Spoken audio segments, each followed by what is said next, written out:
Durante a nossa vida surgem muitas questões sobre as quais nem sempre encontramos respostas imediatas, e muitas delas constituem verdadeiros desafios para a nossa existência. O Espiritismo oferece o esclarecimento sobre as mais diversas situações que a vida nos propõe. Está começando mais uma edição do programa A Vida em Foco e você é o nosso convidado especial.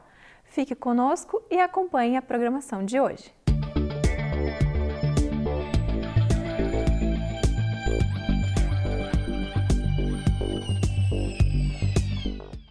O mundo vive momentos muito graves onde muitas pessoas ficam se perguntando: o que estou fazendo aqui? Eu não pedi para nascer, dizem outras. Ou ainda, eu não tenho nada a ver com tudo isso que está surgindo aí.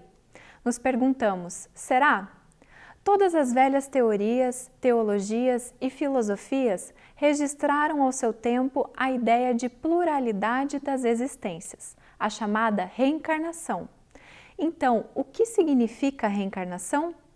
A que objetivos se presta? É possível ao espírito que já viveu no corpo antes retornar a habitar um outro corpo físico numa nova reencarnação? Por que mecanismos isso se dá? Com que fim Deus quer levar as criaturas a novos processos reencarnatórios? Eles são mesmo necessários? As respostas a estas perguntas e tantas outras poderão ser conferidas na entrevista de hoje. A Vida em Foco traz também curiosidades, crônica, o Espiritismo esclarece e, fechando o nosso encontro de hoje, mais reflexões sobre a doutrina espírita e os ensinamentos de Jesus. Você é o nosso convidado. Fique conosco. Acompanhe agora a crônica da semana. Todos necessitamos de bons estímulos para melhor perfazer na vida. Diante das lutas pessoais, somos compelidos a esforços, muitas vezes fora dos limites das forças pessoais. Assim, os estímulos em favor das necessidades são sempre bem-vindos. Contudo, os estímulos resolutivos no bem são todos aqueles capazes de modificar o estado pior para melhor. É verdade que nem sempre as melhores disposições nos chegam nos momentos de dificuldade. Por isso, estes momentos são os mais importantes para as decisões. As resoluções tomadas em certos pedaços da vida muitas vezes trazem reflexos por longo curso existencial. Desta forma, acertar é fundamental. Quantos que buscam estimular-se mediante a ingestão de álcoois, drogas e outros estimulantes que, pela sua natureza, muitas vezes alucinógenas, tiram a criatura da realidade da vida, promovendo ilusões, desencaminhando providências, perturbando as forças vitais, desfalecendo o corpo, por fim. Quantos procuram, nos jogos físicos de azar, do sexo compulsivo e outros as falsas endorfinas que, ao contrário de produzir os efeitos benéficos, depauperam a alma, sensação experimentada imediatamente após a fruição física. A sensação duradoura do bem-estar não está na ingesta deste ou daquele produto, ou desta ou daquela sensação física. Antes, o efeito que mais agrada não é no corpo, e sim na alma. Desta forma, o estímulo capaz do bem-estar permanente é aquele que produz modificações duradouras e não fortuitas. Assim, na medida em que buscamos fora, naturalmente os efeitos serão sentidos fora.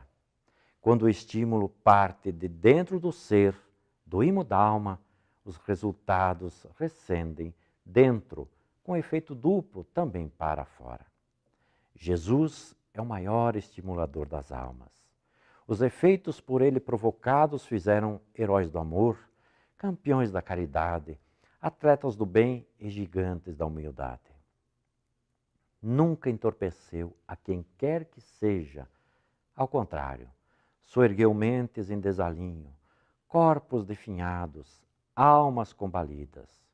Fez erguer-se os caídos, andar aqueles com os pés sangrando, ver aos que não enxergavam, restaurou a saúde dos enfermos. Sua palavra vigorosa era a dose de estímulo necessária. Sua bondade mudava as forças, seu amor, o remédio balsâmico para todas as dores. Seu olhar compassivo e sereno promovia nas criaturas enormes modificações. Sua força moral desfaz em Saulo todas as modificações de vingança para transformá-lo definitivamente em Paulo. A redimida de Magdala refez-se de sua desdita ante o magnetismo de sua misericórdia. Leprosos e saudáveis não resistiram ao estímulo do seu amor. Pensemos nisso. Quais os objetivos da reencarnação? Confira o quadro de entrevista que começa agora e saiba a resposta.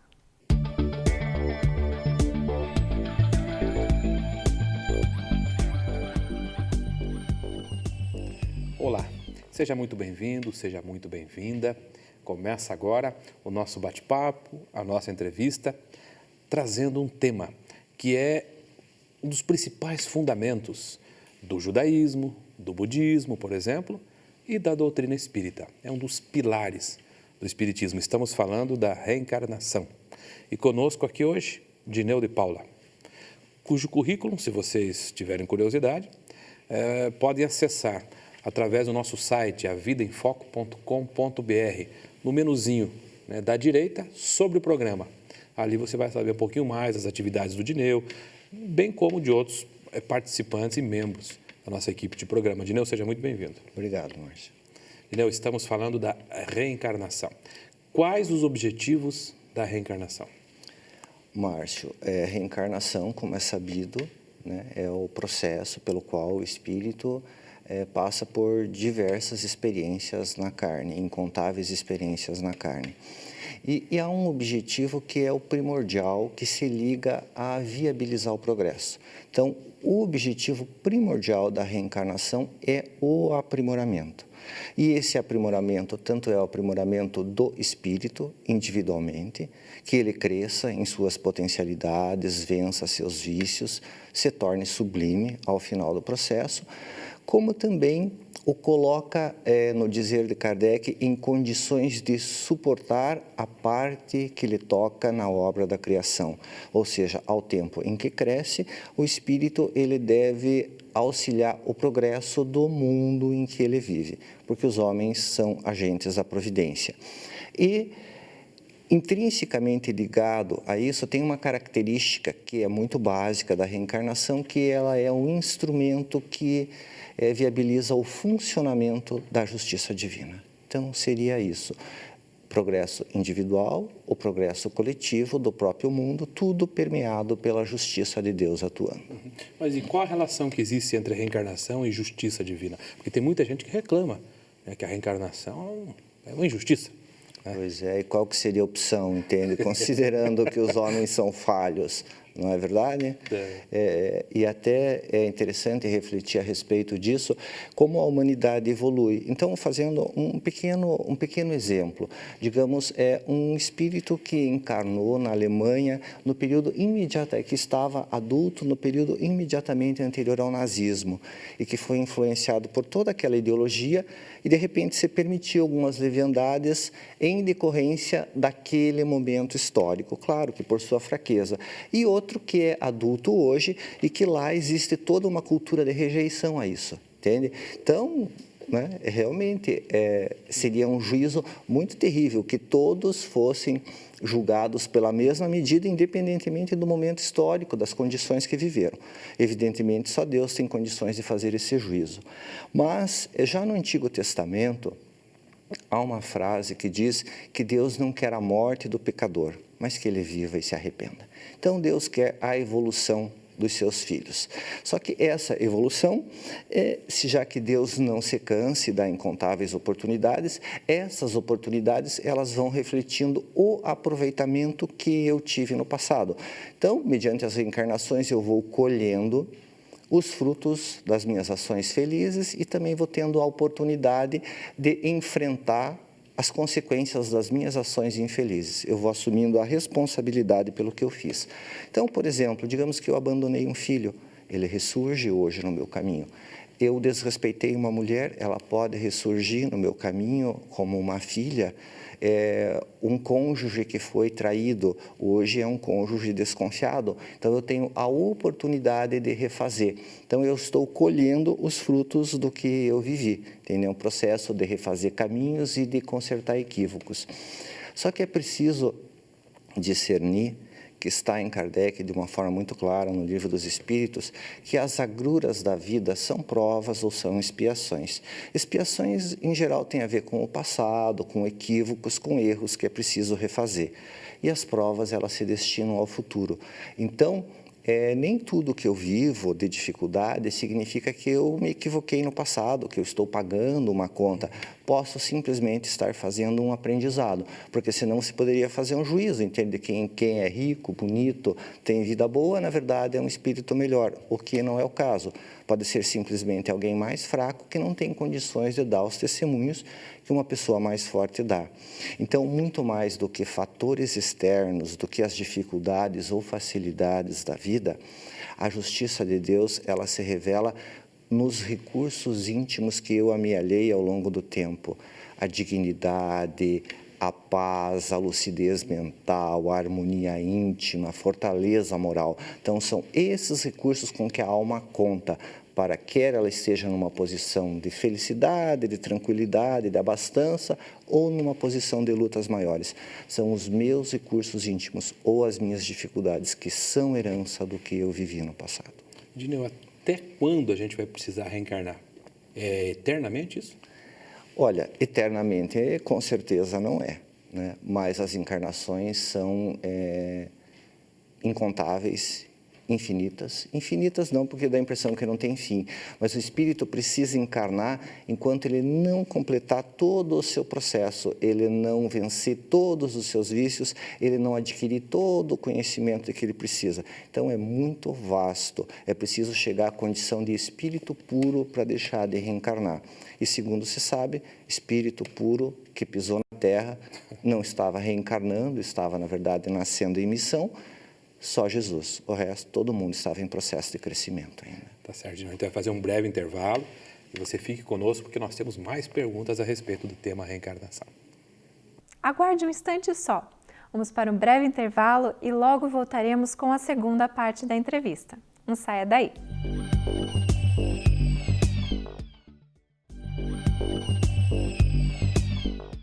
Voltamos do intervalo com a segunda parte da entrevista de hoje, com o assunto: quais os objetivos da reencarnação? Confira. Tudo bem, estamos de volta. Dineu, uma pergunta que é frequente também.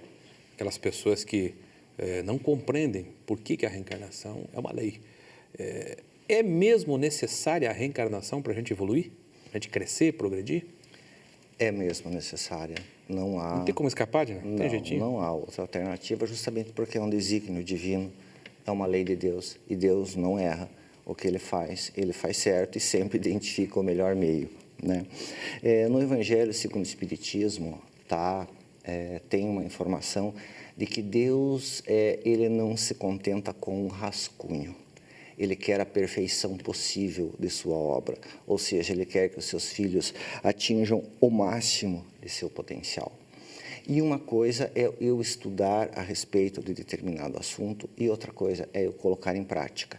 Digamos, no plano espiritual, eu posso estudar a respeito de ciúme, inveja, controle da sexualidade, da gula, mas é no momento em que eu estou na carne, vivendo aquelas situações que eu vou ver o quanto as minhas decisões se concretizam, tá? Então, enquanto o espírito está em processo evolutivo, enquanto ele não se purificou, ele precisa desse contato com a matéria e precisa por umas razões muito específicas, certo?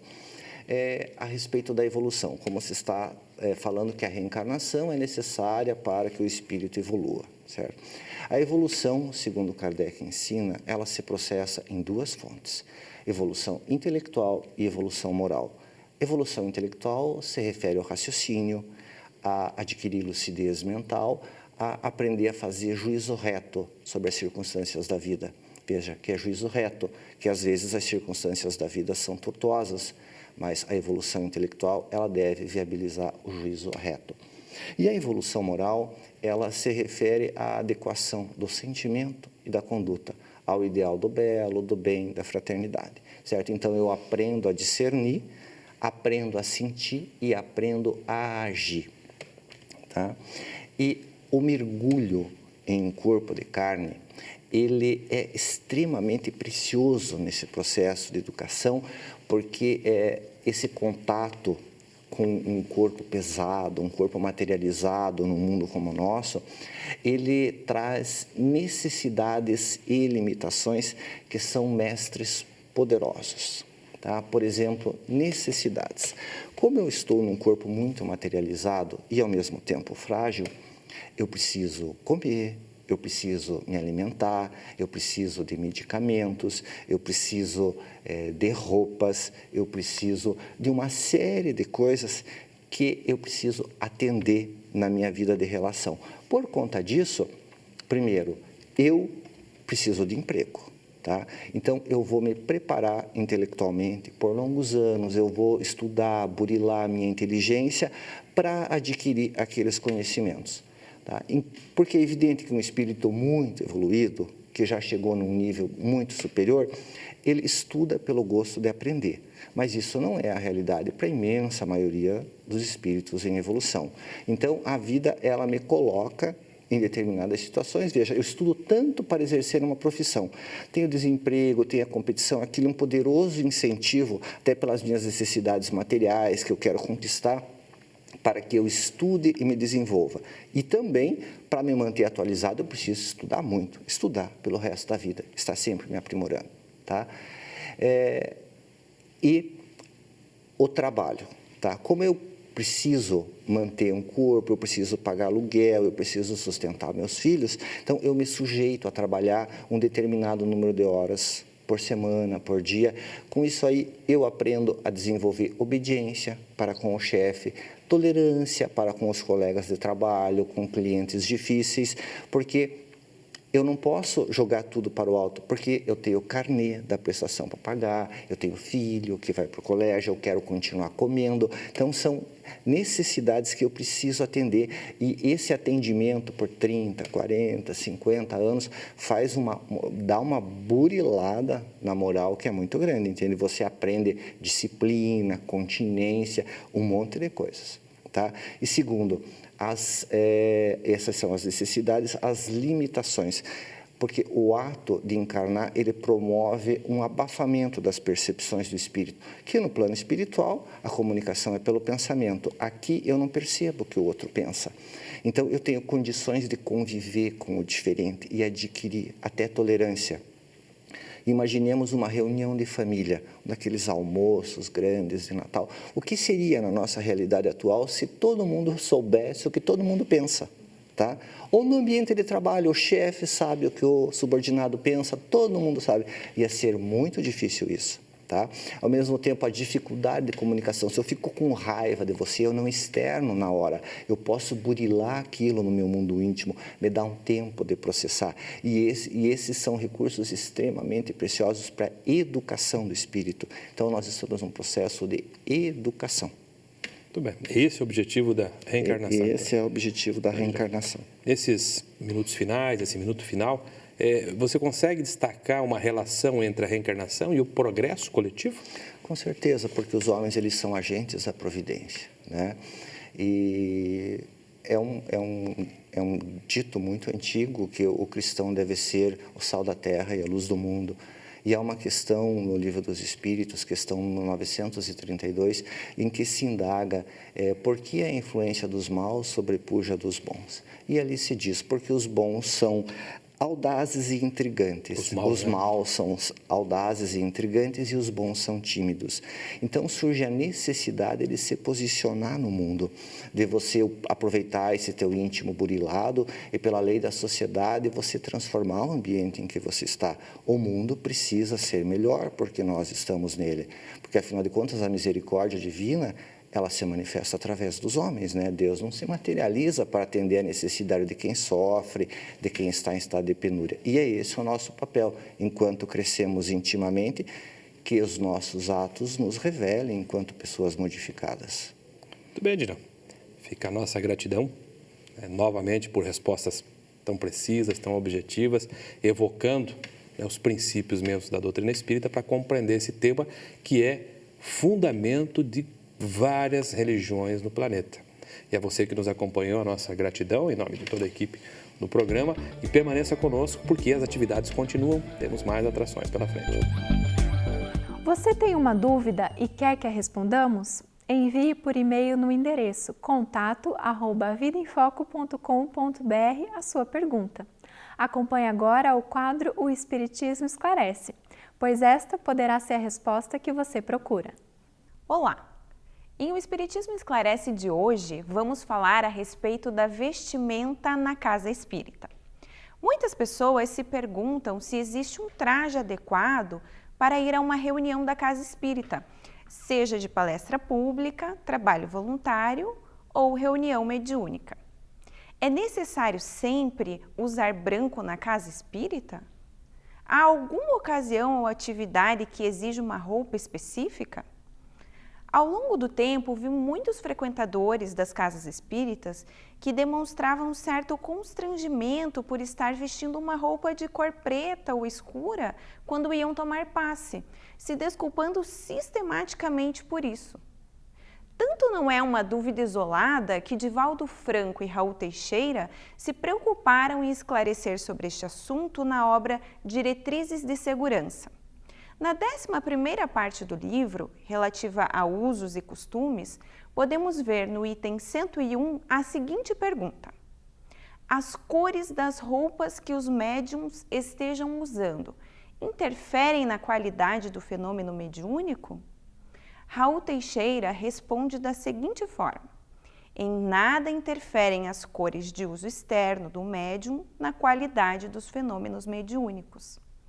Interagem, isto sim, as cores de dentro, o caráter, o modo de ser e de viver de cada um.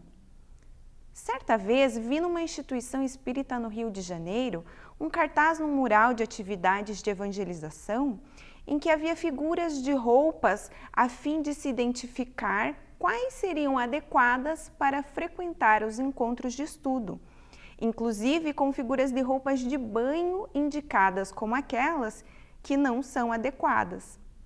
Achei bem interessante, porque revelava a realidade de uma cidade de praia, em que as pessoas vão a vários lugares, que não apenas a praia, vestidas com roupa de banho por ser costumeiro. Ou seja, era a contextualização da orientação.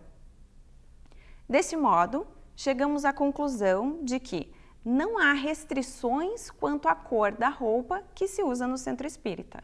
Necessário apenas o bom senso usual para utilizar roupas que condigam com o local e as atividades lá desenvolvidas. Fique agora na presença de Haroldo Dutra Dias com o quadro Pérolas do Evangelho. Olá, pessoal! Bem-vindos a mais um programa Pérolas do Evangelho. No episódio anterior, comentávamos sobre uma passagem muito curiosa, chamada Pentecostes. Está no capítulo 2 de Atos dos Apóstolos. Nesse episódio, nós falamos sobre a expressão Espírito Santo, dizendo que ela dizia respeito aos aspectos da revelação divina. E por que Pentecostes? Pentecostes era, na verdade, uma festa judaica que ocorria 50 dias depois da Páscoa. E qual o significado dessa festa? Para os judeus, na festa de Pentecostes, eles celebravam ou comemoravam o recebimento da Torá. Exatamente, a revelação divina que foi dada no Sinai a Moisés. Não só as 2 pedras com os 10 mandamentos, mas também várias outras instruções que estão contidas no Pentateuco mosaico. Toda essa revelação, chamada de revelação do Sinai, segundo a tradição, foi dada e é comemorada nessa festa de Pentecostes. É interessante porque aqui a gente já começa a perceber a festa diz respeito à revelação, a celebrar o recebimento da revelação. A expressão Espírito Santo, que quer dizer Espírito da profecia, está ligado à revelação. Como que tudo isso se conecta como uma espécie de um grande quadro onde cada elemento se harmoniza com o outro para formar uma bela imagem. Já dá para perceber que não só a festa, como o fato de descer em línguas de fogo, tudo aponta para um tema só, a revelação. E talvez a gente se pergunte, por que fogo e por que língua de fogo? Fogo, no Velho Testamento, é uma expressão invariavelmente ligada à espiritualidade. Toda vez que aparece o fogo, isso quer dizer um contato com aspectos que dizem respeito ao espírito, que estão além da matéria, ao sobrenatural, ao reino do espírito ou da espiritualidade, se assim quisermos. Ao dizer línguas de fogo, o texto já sugere que se tratava de uma fala, de uma linguagem, de uma mensagem espiritual. Mais um elemento que se soma ao significado da festa Pentecostes e ao significado da expressão Espírito Santo. Tudo para dizer que nesse evento, Pentecostes, o que se pretendia era revelar algo para um conjunto de pessoas. Mais uma vez, o tema da revelação, o tema de Jesus como uma nova etapa no diálogo entre Deus e as criaturas. É o que fala essa passagem. E se você está se perguntando, e quais as pessoas assistiram a essa fala, nós te pedimos para aguardar o próximo episódio. Obrigada pela sua companhia. Estamos chegando ao fim de mais uma edição. Recordando que você pode ajudar a produzir o nosso programa. Mande as suas sugestões ou dúvidas para contato@vidaemfoco.com.br. Curta e compartilhe a página no Facebook, A Vida em Foco. Nosso desejo é de uma ótima semana e te aguardamos na próxima edição do A Vida em Foco. Até lá!